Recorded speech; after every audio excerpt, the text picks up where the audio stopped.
saya Rasya Belva Putri Ramadhani, saya dari S1 Bisnis Digital. Pada kesempatan kali ini, saya ingin menganalisis dari studi kasus yang berjudul Dilema Sang Arsitek Muda. Mari kita bahas. Nah, yang pertama, Farhan itu merasakan kehampaan atau kekosongan jiwanya di tengah kesuksesannya itu. Hakikat kebahagiaan atau akidah. Pendapat saya, Farhan ini adalah bukti bahwa materi itu bukanlah sekedar kebahagiaan mutlak. Nah, hal ini itu selaras dengan Quran Surat Al-Aziyat ayat 56. Bismillahirrahmanirrahim. Wa ma khalaqatul jinna wal insa illa liya'budun. Yang artinya, tidaklah aku menciptakan jin dan manusia kecuali untuk beribadah kepadaku. Tujuan utama kita adalah pengabdian kepada Allah. Ketika Farhan kembali menata sholatnya, ia itu sebenarnya sedang memulai ulang tujuan hidupnya agar ia bisa lebih terarah. Nah, yang kedua, dilema pada etika profesi. Farhan itu dihadapkan pada proyek bangunan yang fungsinya itu meragukan secara etika agama.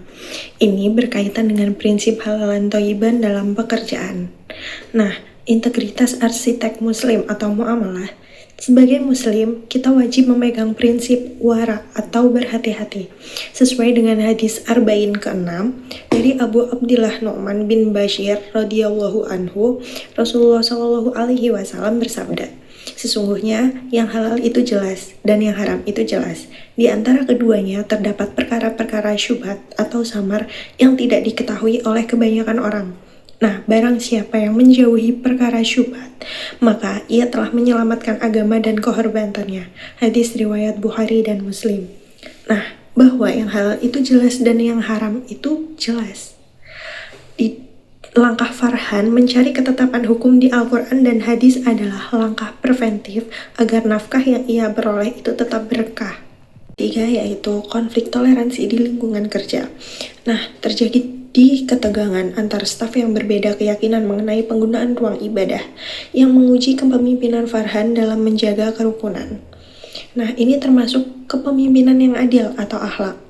Menyikapi konflik antar staf, Farhan harus hadir sebagai penengah yang adil. Di sini, prinsip ukhuwah insaniyah atau persaudaraan sesama manusia dipraktekkan, sebagaimana pesan dalam Quran Surat Al-Hujurat ayat 10-13, di mana perbedaan bukanlah alasan untuk berpecah belah, melainkan untuk saling mengenal dan menghormati hak masing-masing. Nah, dari analisis studi kasus yang sudah kita bahas ini, bisa disimpulkan bahwa kita belajar bahwa menjadi profesional yang hebat saja tidak cukup. Kita butuh kompas moral, yaitu agama. Kenapa? Agar setiap karya yang kita buat seperti bangunan yang dirancang Farhan itu memberikan manfaat dunia dan akhirat. Hal ini mengingatkan kita kepada konsep ihsan, yaitu beribadah dan bekerja seakan-akan kita melihat Allah, atau setidaknya sadar bahwa Allah selalu mengawasi kita. Dengan menanamkan nilai ini, setiap karya yang kita hasilkan, baik itu desain bangunan, sistem teknologi, maupun kebijakan manajemen, akan selalu terjaga kualitas dan kejujurannya karena niatnya semata-mata untuk mencari ridhonya Allah. Sekian pemaparan analisis studi kasus ini dari saya. Terima kasih atas perhatiannya. Wassalamualaikum warahmatullahi wabarakatuh.